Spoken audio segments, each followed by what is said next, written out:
सत्संग का फल। एक बार देव ऋषि नारद जी भगवान विष्णु के पास गए और प्रणाम करते हुए बोले, भगवान मुझे सत्संग की महिमा सुनाइए।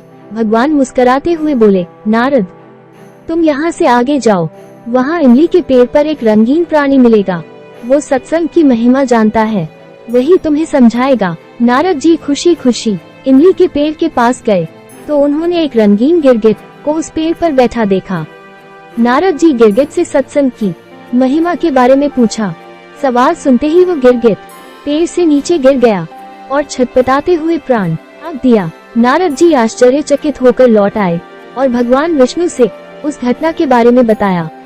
भगवान ने मुस्कुराते हुए कहा, इस बार तुम नगर के उस धनवान के घर जाओ और वहाँ जो तोता पिंजरे में दिखेगा उसी से सत्संग की महिमा पूछ लेना। नारद जी क्षण भर में वहाँ पहुँच गए और तोते से सत्संग का महत्व पूछा।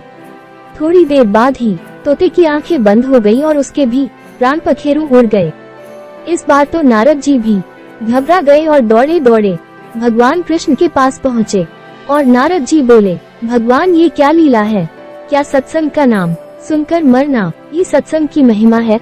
भगवान हंसते हुए बोले, ये बात भी तुमको जल्द ही समझ आ जाएगी। इस बार तुम इस नगर के राजा के महल में जाओ और उसके नवजात पुत्र से अपना प्रश्न पूछो।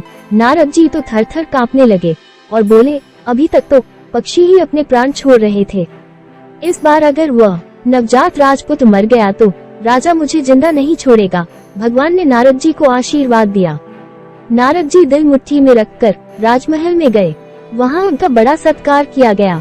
अब तक राजा को कोई संतान नहीं थी, इसलिए पुत्र के जन्म पर बड़े ही धूमधाम से उत्सव मनाया जा रहा था। नारद जी ने डरते डरते राजा से पुत्र के बारे में पूछा।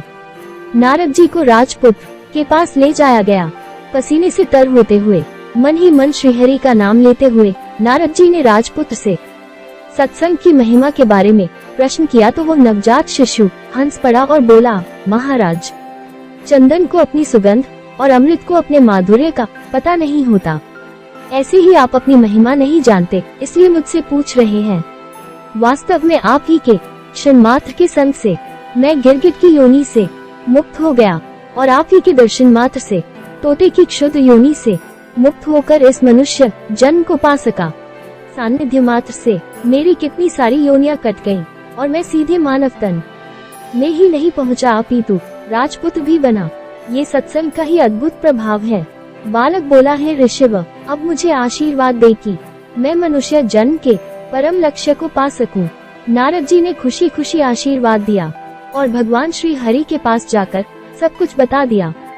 भगवान ने कहा, सचमुच सत्संग की बड़ी महिमा है।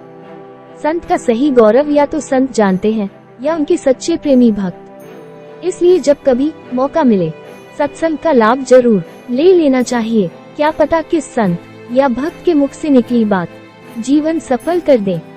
दोस्तों, उम्मीद करती हूँ कि ये कहानी आपको पसंद आई है, तो वीडियो को लाइक जरूर करें और चैनल पर नए हैं तो चैनल को सब्सक्राइब करके पास वाली बेल की घंटी को दबाना बिल्कुल भी न भूले। दोस्तों, वीडियो को शेयर और कमेंट करना ना भूले। वीडियो देखने के लिए आपका धन्यवाद।